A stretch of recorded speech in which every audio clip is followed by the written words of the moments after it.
2 days after I thought that chapter of my life was finally closed, someone pounded on my door. Not a friendly face, not a package. Uniforms. "We need to ask you about your former wife," the officer said. Everything inside me went still. My thoughts spiraled. What now? It had been 2 years since I'd walked out of that marriage.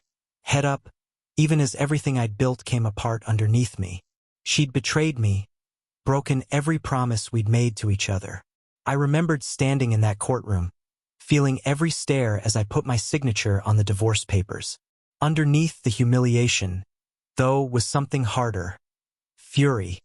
And I swore to myself I'd never let anyone catch me off guard like that again. Starting over wasn't simple. I threw myself into rebuilding, new job, new city, every tie to her severed. I convinced myself the past was finished with me. I was wrong.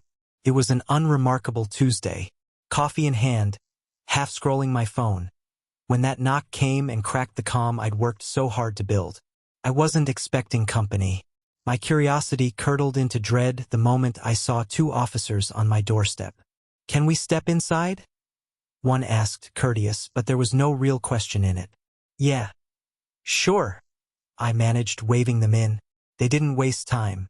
"This concerns your ex-wife," the taller one said. Her name hit me like a jolt. I hadn't spoken it or heard it in years, and now it came rushing back, tangled up with old anxiety. What's going on with her?" I asked, forcing my voice level. "She's disappeared, sir. And we think you might know something." My chest clenched. Me? After all this time, why would I be a suspect? I gave them everything I had, her routines, the people she used to spend time with, the last memory I had of her. Still, I could tell they weren't convinced. Fear and anger churned together in me. 2 peaceful years, gone in an instant, and I was somehow back in the middle of her chaos. Once the officers left, I dropped onto the couch and felt the old resentment stir. She'd wrecked my trust, my marriage, my peace of mind, and now, even after everything, she'd managed to pull me back in. I couldn't just sit with that. I needed to know the truth. So I started looking. I traced her old routines, reached out to people who used to call themselves her friends, visited the places she used to go. Late one night, I found something. A trail she'd left behind, almost like she wanted it found. Receipts, a buried email chain, evidence that she'd been secretly meeting someone, and not someone safe.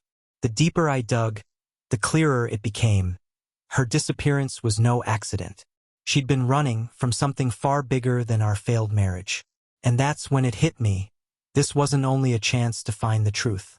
It was a chance to finally get even. I tracked down one of her old friends and pushed until the story spilled out. It was worse than I imagined. She'd taken money from people who did not forgive that kind of thing. The ones she'd stolen from wanted her found, and they weren't interested in mercy. She'd lit a fire she couldn't control, and now it was consuming her whole life. I handed what I'd learned over to the police, but I made sure to stay close enough to watch it all unfold. She'd once made me feel small, humiliated, powerless. Now the tables had turned completely. She was the one hiding, the one afraid, trapped by consequences she'd built herself. I didn't have to do a thing. The situation was unraveling exactly as it should. 2 days later, the call came. They'd tracked her down in some rundown motel, shaken and cornered. I kept my distance from the whole ordeal, watching it play out from afar.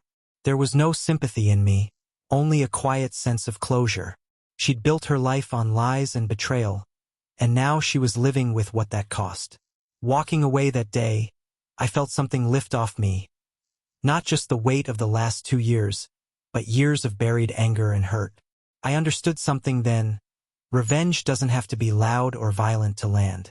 Sometimes life delivers its own justice, more precisely than I ever could.